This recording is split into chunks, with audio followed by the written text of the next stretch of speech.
بسم الله الرحمن الرحيم الحمد لله رب العالمين وصلى الله وسلم على سيدنا محمد سيد الأولين والآخرين وعلى جميع إخوانه من النبيين والمرسلين وآل كل وصحب كل ومن تبعهم بإحسان إلى يوم الدين. اللهم لا سهل إلا ما جعلته سهلا وأنت يا حي يا قيوم برحمتك تجعل الحزن إذا شئت سهلا. All praise is due to Allah, and may Allah raise the rank of Prophet Muhammad, peace be upon him, and protect his nation from that which he fears for them.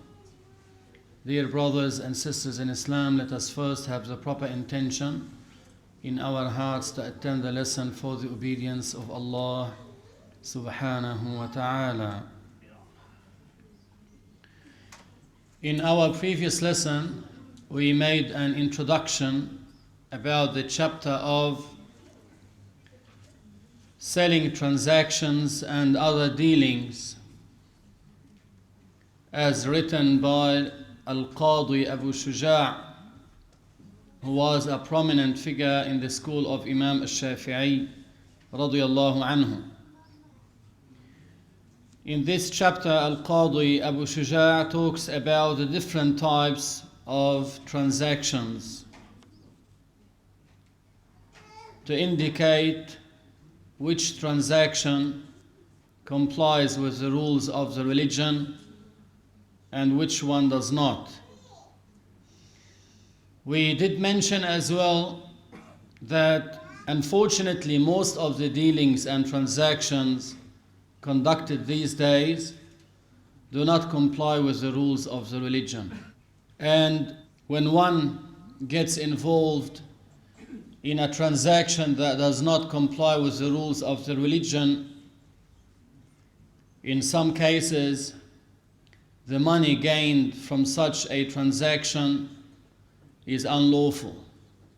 So he is not allowed to use that money, and he has to return them to the other party.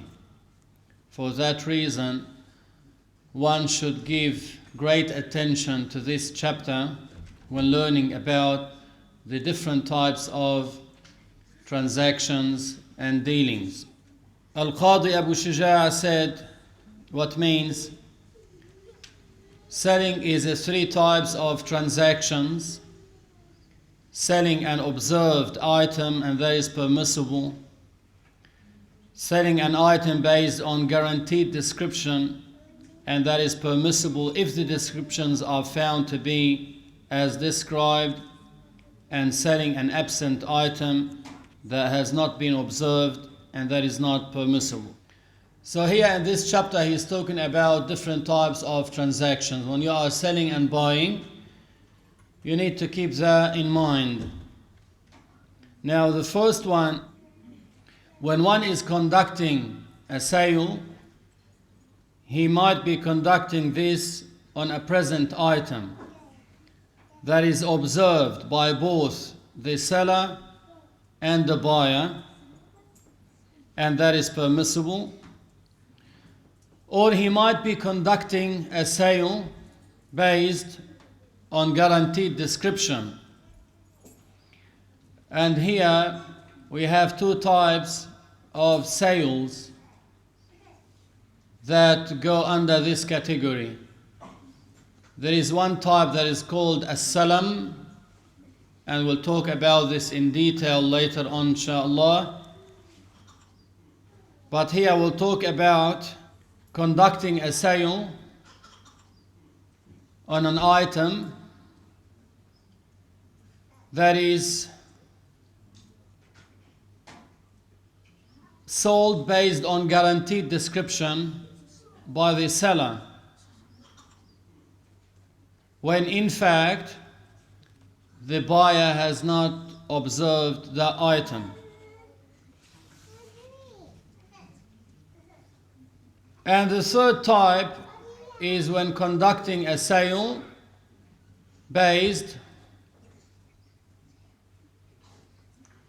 on the item being absent and has not been observed. And we'll talk about this in detail, inshaAllah Azza wa Jal. Now, for any transaction, there are three integrals that must be fulfilled in order for that sale to be valid Islamically. Three integrals. First of all, al-aqid, the contractor, and that could be referred to the seller and the buyer.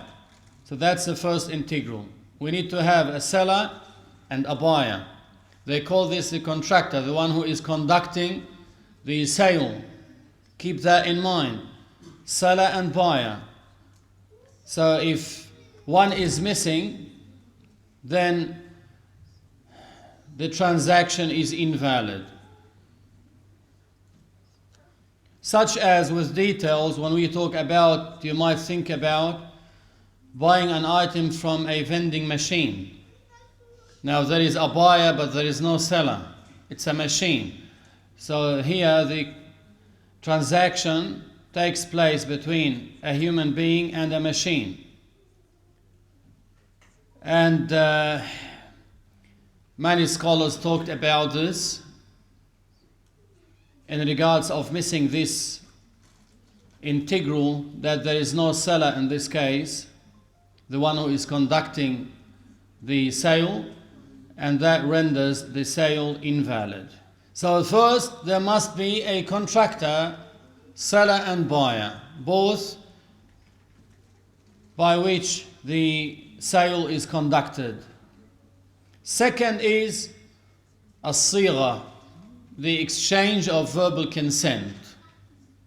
The exchange of verbal consent between the seller and the buyer. That's the second integral. Now, when talking about the exchange of verbal consent, this can be conducted by the seller saying to the buyer, I now sell you this item for such and such. That's the offer, they call the offer. Now the response by accepting this offer from the buyer is to say, I buy it from you for such and such. So we have the offer and we have the response by acceptance. Now it could happen by the seller conducting this sale in this way by saying, I now sell you this item for such and such. Then the buyer says, I now buy it off you for such and such. Or it could happen the other way around. The buyer will start making the offer by saying, I now buy this item from you for such and such. Then the seller would say, I sell it to you for such and such. So it can be valid in both ways, either by the seller starting, making the offer, or the buyer starting by making the offer. Then the response by acceptance will be from the other party. Now, regarding the terms used, according to Imam Shafie radiyallahu anhu, the terms used must be one of the following.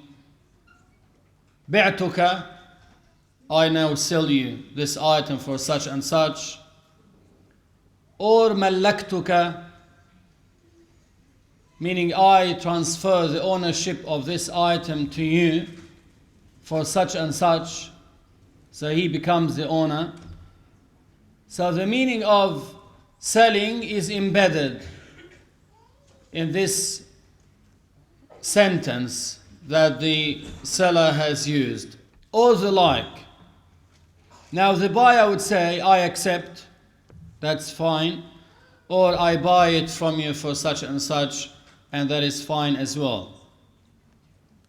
It's not a condition that there is an agreement in the terminologies of both the offer and the response by acceptance. This means if the seller says, I now give you this item for such and such, so he didn't use the term, I now sell you the item for such and such. I now give you the item, this item for such and such. Then the buyer says, I accept or I buy it from you for such and such. That is valid. So it doesn't have to be the same terminology used by the seller and the buyer. Anything that would give the meaning of selling, making that offer and accepting by responding to that offer by saying I accept or I buy it from you for such and such is valid. Now there is something that is called al-mu'ata. Al-mu'ata is a type of transaction that goes under the category of sale, but both the seller and the buyer do not exchange any verbal consent. It's based on the convention of people regarding purchasing such items. For instance, someone is selling some items and each item it's written on it's for $10. Someone took one item, he went to the cashier, for instance, he gave him $10 and he took that item away. They did not exchange any verbal consent. So this is according to Imam Shafie radiallahu anhu is invalid, because there must be an exchange of verbal consent. However, some scholars from the school of Imam Shafii radiallahu anhu and in the Hanafi school as well, they chose that such type of sale is valid, because it is understood according to the convention of people that as if he is saying, now I'm buying this item from you for $10, and that one took the $10, that means he accepted to sell it for that person for $10. So in both cases, it is understood that they both exchanged that consent by handing in. That's why they call it al-mu'ata. You hand in the money and the seller hand you in the item without exchanging any of the verbal consent. In such a case, according to some scholars from the school of Imam Shafii radiallahu anhu and according to Imam Abu Hanifa radiallahu anhu, such a transaction is valid. But according to Imam Shafii radiallahu anhu, originally such a transaction is classified as an invalid transaction. And this happens these days a lot. You go to a shop, you see some items and you see the price tagged on them. You just grab the item and you go to the cashier and you give him the money and you take the item. Just to let you know that according to some scholars, such a transaction is valid. But Imam Shafii radiallahu anhu said there must be a contractor, both seller and buyer. Second, the exchange of verbal consent. When we say verbal, that means it must be conducted verbally, not only by exchanging the item and the money without the exchange of any verbal consent. There must be, according to Imam Shafii radiallahu anhu, the exchange of verbal consent. And also the third integral, what they are conducting the sale on, that is the item, for instance, that is getting sold. Some conditions must be met in such an item to be valid, to be sold. And we'll talk about this soon, insha'Allah azza wa jal. Also, the scholar said the exchange of verbal consent and that is according to Imam Shafie radiallahu anhu, should not be interrupted by a lengthy interruption that indicates the other party is not accepting this transaction. Like if someone says, if the seller says, I now sell you this item for such and such. Now the other party did not reply, did not respond quickly by saying, I buy it from you for such and such. He remained silent. Let us say for half an hour. What does that indicate? That indicates he's not accepting the offer. So the seller has made the offer, but the buyer did not accept that offer immediately. So there was a lengthy interruption between the offer and responding by accepting that offer. Now that lengthy interruption nullifies the validity of such a transaction. Also, the seller and the buyer both must be entitled to conduct such a type of sale on their own. And that means, according to Imam Shafie radiallahu anhu, it is invalid for the child who hasn't reached the age of puberty to conduct the sale. He can't do that. Even if he is 10-year-old boy, he cannot conduct a sale by himself. He is a child. Now, according to Imam Ahmad ibn Hanbal, may Allah raise his rank, if the child is permitted by his guardian to conduct the sale, then that sale becomes valid if conducted by this child, because he has permission. So according to Imam Shafii, it's invalid for the child to conduct a type of sale by himself. Other scholars like Imam Ahmad chose the validity of such a transaction if this child is permitted by his guardian to conduct this type of sale. So that's something that you need to keep in mind. So usually if, those students that go to school and they buy from the canteen, if they are mumayyizin, meaning they have reached the age of mental discrimination, not 4, talk about around 7 lunar years. So they have reached the age of mental discrimination.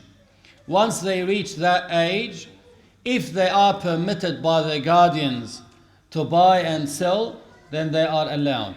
So when the father gives his son money, who is, let us say, 7, 8, to go to school and buy from the canteen, he will be conducting that sale on his own. But he is permitted by his guardian. The question is such a transaction valid? According to Imam Shafi'i, no. According to Imam Ahmad, yes, because a child is permitted by his guardian to conduct such a sale. So the buyer and the seller must be pubescent, according to Imam Shafi'i radiallahu anhu, and must be sane. So if an insane person were to conduct a sale, then that sale is invalid as well, because he is insane. Also, they said the one who is banned from conducting a sale, because that has been enforced on him for a reason, because this person is not entitled Islamically to conduct such a type of transaction. And the scholars would talk about the person being entitled. That means he knows how to deal with his money Islamically, and he is not fool. So he knows what to buy, what would benefit him. And Islamically, religiously, his situation is accepted in such a case for that person to conduct a sale on his own. Because if there is a person, even if he is pubescent, and that's mentioned in the Quran, he is pubescent and sane, however, from the inheritance that he inherited from his father, let us say, he is spending his money in haram. And this is called a tabzir, spending the money in haram. He's buying alcohol. He doesn't know how to deal with his money. Here the judge would freeze his money and would ban him as if he's putting him in quarantine. Maybe you're available, like you know about this term. As if he's putting him in quarantine until he becomes mature enough where he knows how to deal with his money. So they call this al-mahjur alayhi, meaning the judge has enforced on him the unentitlement to conduct any sale by his own, because he is not aware of what is beneficial for him in conducting such a sale. So he will be banned from conducting such a sale until he becomes mature, able to conduct the sale in the way that befits him. Also, both the buyer and the seller must be willful when conducting a type of sale. That means if someone is forced to sell his land, for instance, you know, sometimes those who have power, political power, or in the region, they have certain powers and they want a land from someone. Even if he doesn't want to sell, they force him to sell. So being under that force nullifies the validity of this transaction. So even if the buyer were to sell in that case, unwillfully, he is selling the item unwillfully, or the land unwillfully. He doesn't want to sell it, but because he is forced to sell it, he is selling it, such a transaction becomes invalid. There is an exemption, the scholar said, when the judge, the Muslim judge, forces the owner of an item or a land or whatever to sell that item or that land in order to pay back the debts. Let us say he made an agreement with someone, he borrowed some money from him for a certain date, now it's the due date, and the owner of the money is asking for his money to be paid, and that one is refusing to pay him his money back. He complains to the judge, and the judge here will force him to sell the item. Now in such a case, he might force him in order to pay the debt back. Same when there is something that is put as collateral against a debt. Something that is put as collateral against a debt. Let us say someone wants to borrow some money. He might go to a person and say to him, I need to borrow, let us say, $1,000 from you. Then that one would say, I'll lend you the money. However, I need something to guarantee that you are going to pay me the debt back. He might say, I'll put my car as the guarantor in that case, that you will get your money back. So they will make that debt or that car as collateral, they call it rahan in Arabic, against the debt. Meaning, on the due date, if the borrower is unable to pay the money back to the owner, he needs to sell that car in order to pay him his money back. Now here the judge might force him to sell his car in order to pay the debt back. Now such type of enforcement by the judge is valid because there is a benefit here, which is to guarantee the money of the lender is returned to him. That's an exemption. But in general, if someone is under the force of selling his land, for instance, he doesn't want to sell it, then such type of sale is invalid. Such type of sale is invalid. So I'll repeat, there are three integrals for any sale to be valid. Contractors, and here we are referring to both the seller and the buyer, both must be entitled to conduct the sale, and that is to be pubescent, sane and mature, knows how to deal with the money, and to conduct that sale willfully. And also the exchange of verbal consent according to Imam Shafie radiallahu anhu.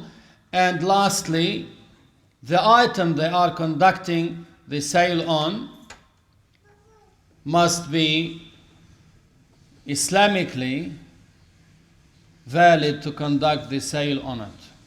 And we'll talk about this soon, insha'Allah Azza wa Jal. Because one of the jokes that you can say that I've read is that they were selling some stars to people and they name them after their names. You pay money and they sell you one star and they put your name on that star.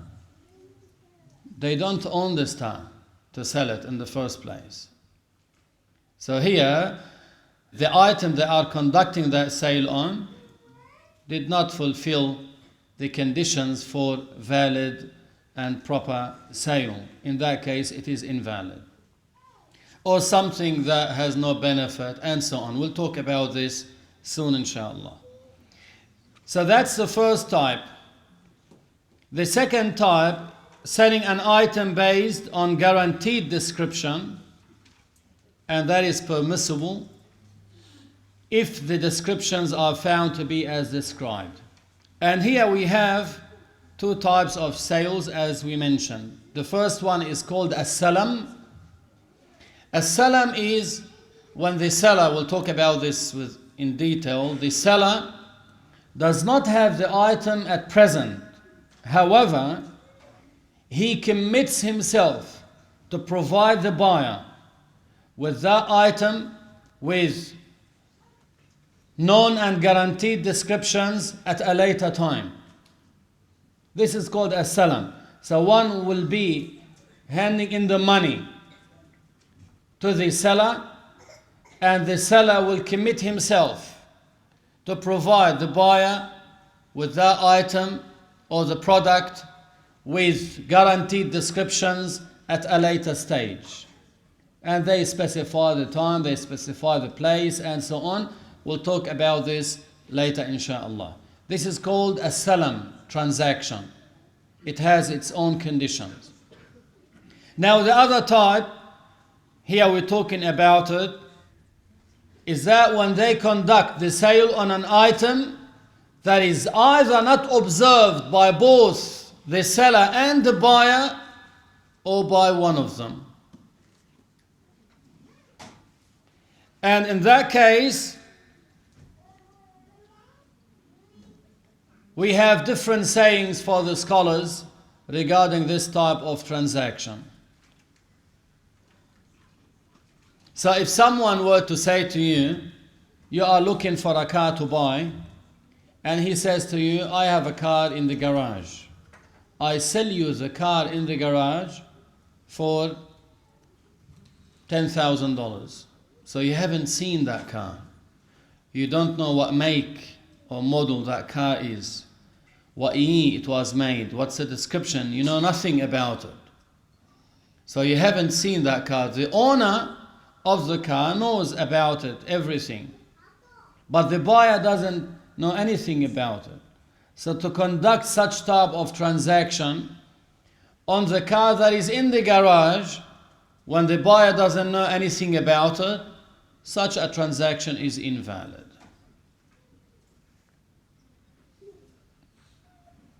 And this is what Imam Shafie radiallahu anhu stated, and he said because this goes under the selling of what includes a risk in it. They call this al-gharar in Arabic. So the risk is involved. Now here the risk, not finding the item as the buyer wants. So there is a risk. So he might pay that money. When he comes to take it, he might say, I didn't think it's, let us say, 2000 model. I thought it's 2010.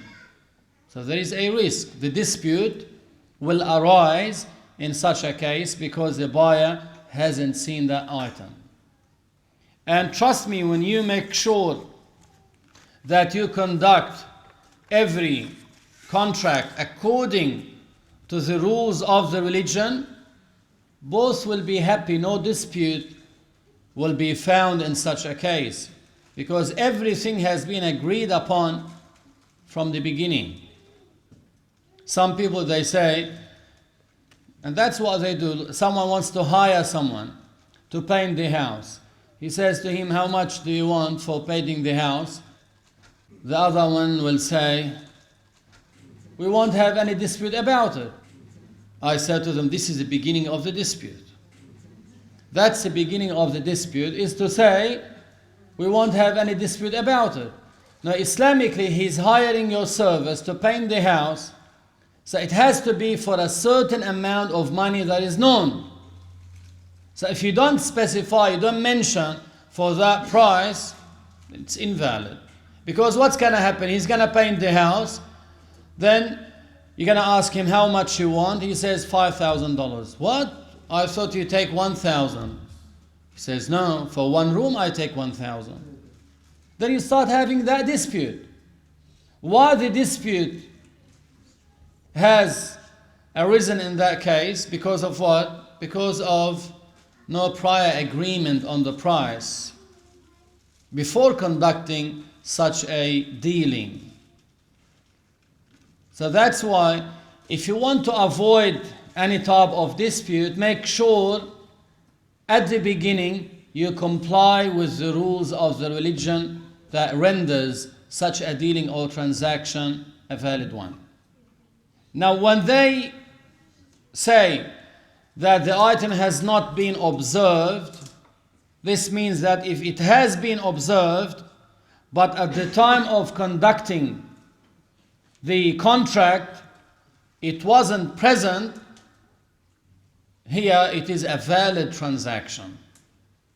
That means you have seen that car, in the example that I've given, you have seen that car with the owner, you know that car, you know everything about it, then later on he was talking to you and he says to you, I need some money, whatever, I want to sell my car. Then you say, I buy it from you. You say, okay, I'll sell it to you for that price. You say, I accept. Then this is a valid transaction because you have seen it before. Although at the time of conducting the sale, it wasn't present, but it has been seen before. And there is a condition here that this item does not change a long time. Like for instance, utensils. Utensils usually, if you see them today, then after 5 days, after 1 week, usually they don't change. So you can buy this. Or the car, you see it today, after 2-3 days, whatever, they don't change. So you can buy this car even if it's not present at the time of conducting that sale. But if it's something that changes, like food, along the time after 3 days, let us say they have bananas now, and he offered you to buy the bananas from him, you didn't buy him, then after a few days, if he says to you, I sell you the bananas that I've showed you 5 days ago, let us say, here there is a risk. They might have rotted within that period of time. So that's why this item changes along the time. Here the scholars, when they said, even if the item is not present at the time of conducting the sale, they said if it has been seen before and it does not change within that period of time, then the sale remains valid in that case. Now other scholars said, selling an item that has not been observed before by the buyer, let us say.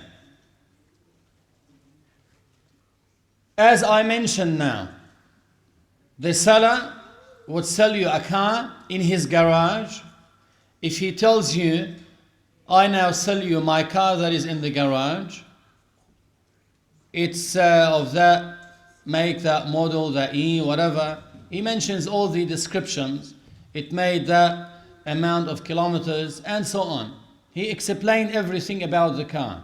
We said that according to Imam Shafie radiallahu anhu, he says such a transaction, that's one of the sayings in the school of Imam Shafii, is invalid. However, other scholars, and another saying for Imam Shafii radiallahu anhu, that such a transaction is valid provided that the buyer preserves the right to revoke the sale if the item was not found to be in accordance with the description. So let us say the seller sold you the car and he told you it's 2010 model, it's Toyota for instance, and he told you about it, then you accepted to buy it for that price without seeing it.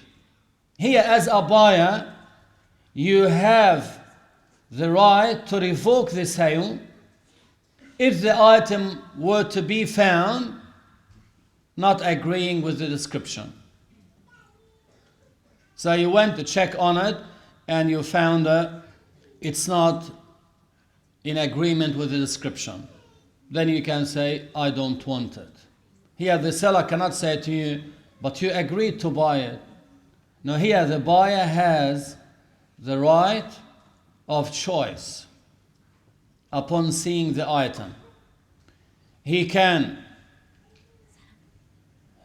if he finds it in agreement with the description, then he won't be given the option of revoking the sale because there is no risk, there is no harm in this case for the buyer. But if it were to be found different from the description, then it's up to the buyer either to keep going with this sale or to revoke it. It's up to him. Then Al-Qadi Abu Shuja said, it is valid to sell every item that is pure, beneficial, and is fully owned. Consequently, it is not valid to sell an item that is filthy najas or has no Islamically considerable benefit. Here now he's talking about, after talking about the seller and the buyer, what are the conditions that must be met in order for these parties to be entitled to conduct the sale. Now he's talking about the item that is set for sale. What are the conditions? He said, it is valid to sell any item that is pure. That's number one. So selling a filthy, najas item is invalid. Like selling wine, selling pork or ham, anything extracted from the pig, selling a dog, because the entity of the dog is filthy najas, so you cannot sell a dog.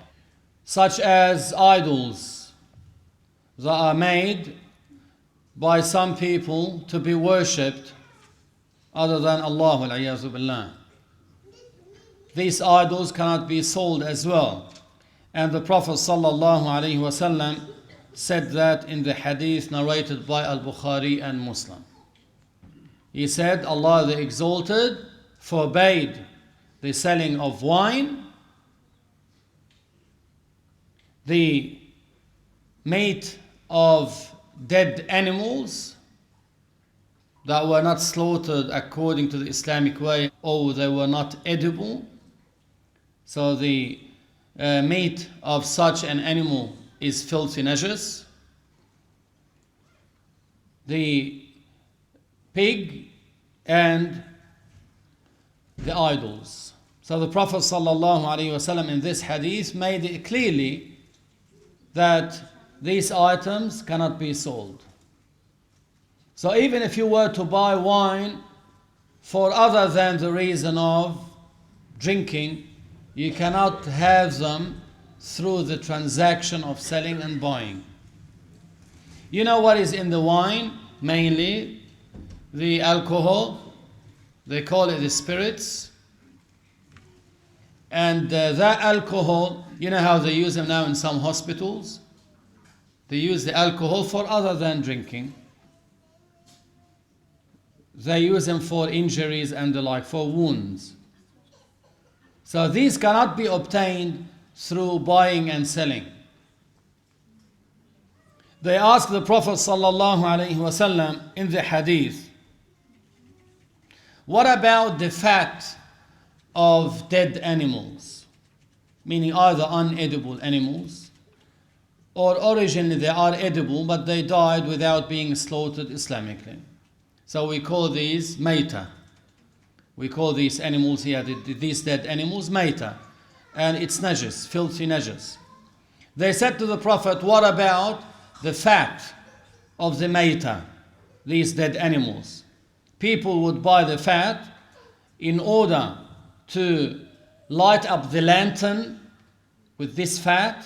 They use it as fuel for the lantern.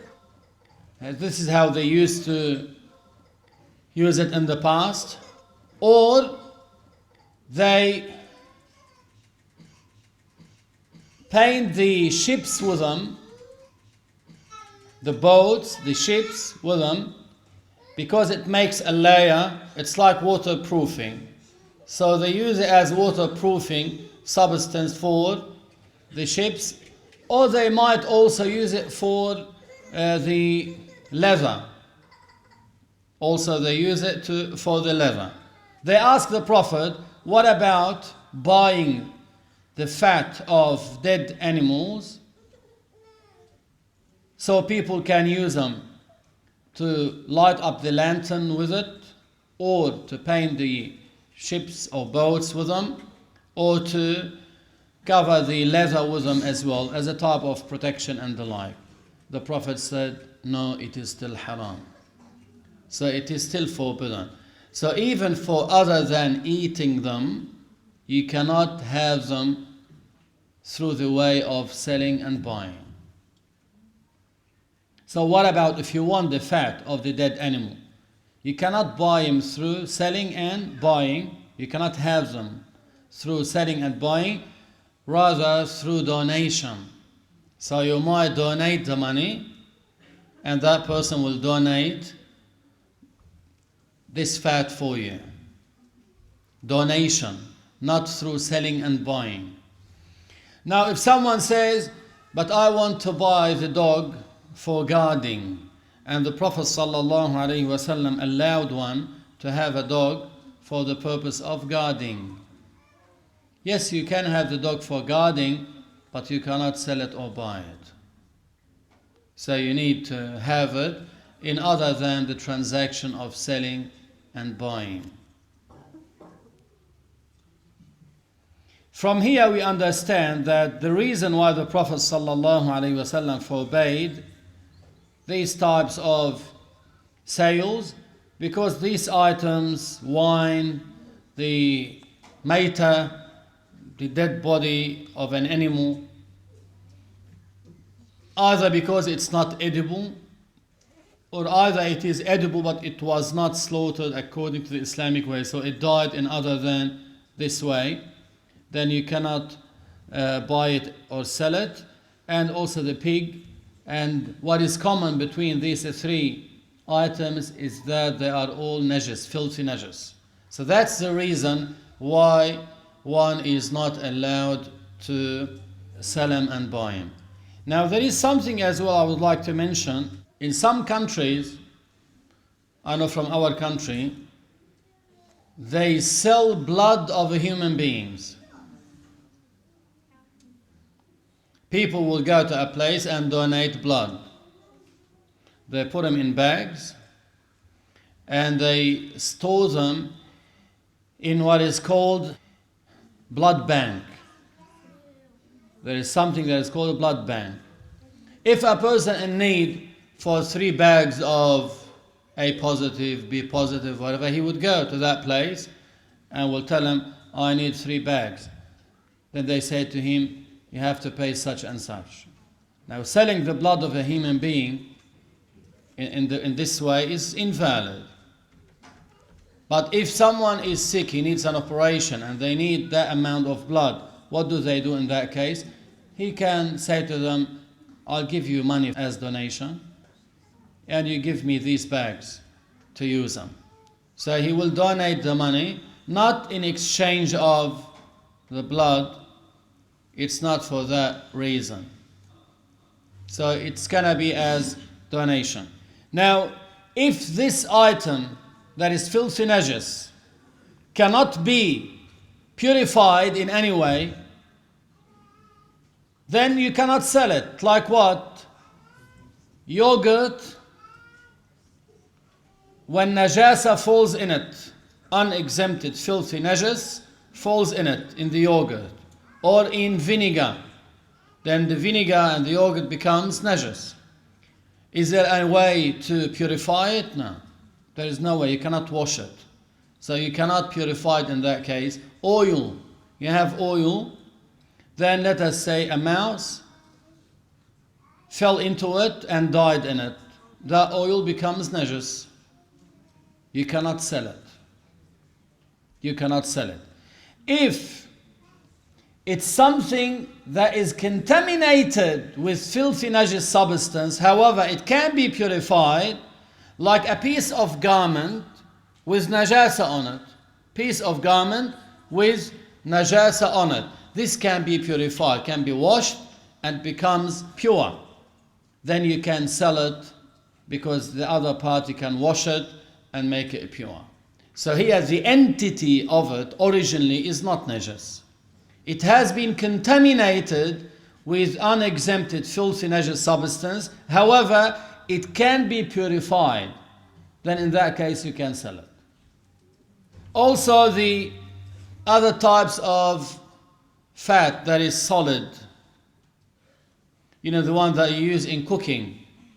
If a mouse falls into it, what happens? The Prophet ﷺ gave them the judgment. He said, if it is solid, it's not liquid like oil, it's solid, then take it out and take an amount of the fat that came in contact with it from around it. So you take it out and you take something from around it. As for the rest, you can still use them. But if it is liquid, the Prophet ﷺ said, then throw it away. The scholar said, if there is a way for that liquid, let us say the fat that is liquid like oil, if there is a way to purify it, the Prophet wouldn't have said throw it away because you're wasting money. But because there is no way in this case to purify it, that's why the Prophet said throw it away. And Allah knows best, we say La ilaha illallah 3 times.